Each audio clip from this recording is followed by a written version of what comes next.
Hi, everyone. This is Marianne with Happy Paper People. Welcome to Tuesday's Tips in 10, where every Tuesday I bring you a list of curated tips and ideas gathered from crafters and artists around the world in 10 minutes or less. Maybe you contributed to this episode, and someone else will find value in your ideas.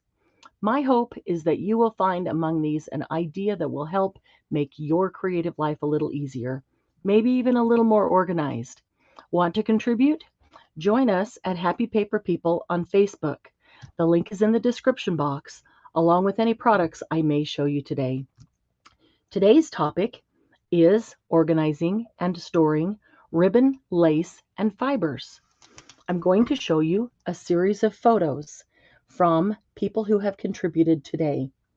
This is a photo taken above a window that is directly behind me. It is behind my desk. I like to keep bundles of ribbon, lace, and fibers tied together with a scrap of ribbon and then hooked into a binder ring and put on a hook. They are easily at hand, easily accessible. I can see and choose what I want to use and just cut off the length that I need right there. I can refill and add to as I gain more or as I use things up. Christy in Texas also has a couple bundles like that hanging in her room, but Christy also has a large tote with ribbon, lace, and fiber trims, and she has asked for suggestions of how she might better organize and store this. Margie in Wisconsin keeps hers on the inside of her craft room door. Each ribbon or lace or fiber is in its own baggie, and then it's clipped to a ring, which is then hung on a curtain rod. Lois in Missouri has this beautiful stack of towering containers that allow her to see the colors inside, which are each sorted separately. Sandy in Missouri has this beautiful selection of baskets and jars, giving her easy access to both rolls of ribbon and scrap pieces. Laura in Canada, like many of us, has tried multiple ways of storing her ribbon, fibers, and lace.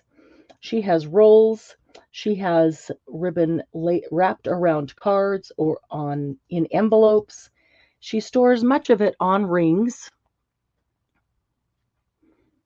like mine that are hanging, but she wraps them all together in a nice little circle and puts them into a basket that is easy for her to reach from her work area. She puts all colors together first on the ring and then wraps the rings up and puts them in the basket. As you can see, she has neutrals in one basket and colors in the other basket. She has found that if she rolls them before putting them in the basket, they do not get tangled. Mary in Alabama has this beautiful display of 3 tiers of baskets that holds things she might grab on a daily basis. She also has some small tubs that sit on a shelf.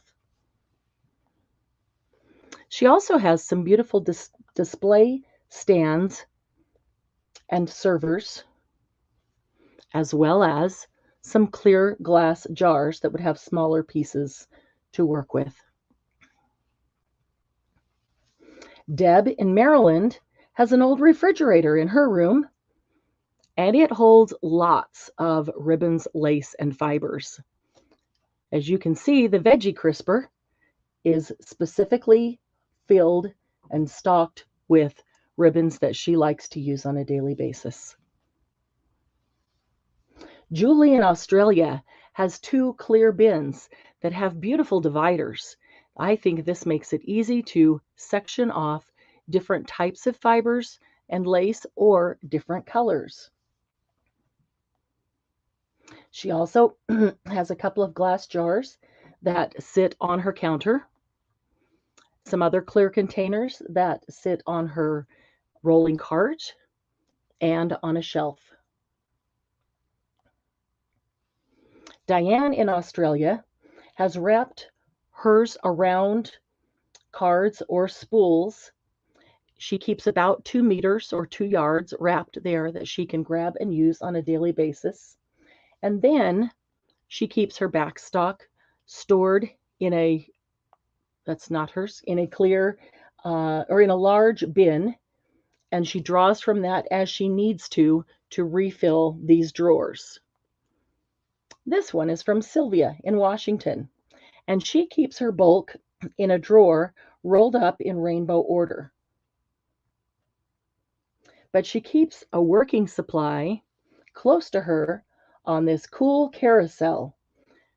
It holds quite a few rolls. Christina in Michigan has an old set of Joann's pattern drawers.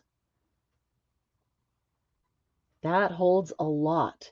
And she has organized by color in plastic bags her ribbons, trim, and fiber into these drawers. And Jilly in the UK has a big blue storage box full of lace, ribbon, and fiber.